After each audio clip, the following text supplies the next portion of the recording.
زمونږ دپاره دومره سختې تېرې کړي دي نو په منځ کې پې سختې د بچو راغلي دي، سختې د کور. الله اکبر. کله چې واقعه د افک وې چې کله د هغه په ښځه باندې د زنا بهتان لګېدلی او په مدینه کې د یو غم فضا جوړه شوې وه، څومره لویه سخته به پیغمبر صلی الله علیه وسلم باندې راغلې وه.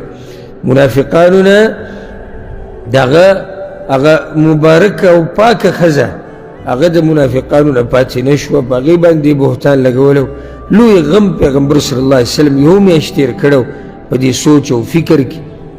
نو ډېرې سختې په هغه باندې راغلې وي. یوه سخته دا وه چې د هغه لور ام کلثوم رضی الله عنها دا هم د هغه په ژوند کې وفات شوی چې دا بیبي د عثمان بن عفان رضی الله عنه وی ورسول الله صلی الله علیه وسلم جالس علی القبر، او پیغمبر صلی الله علیه وسلم د قبر په غاړه ناسو.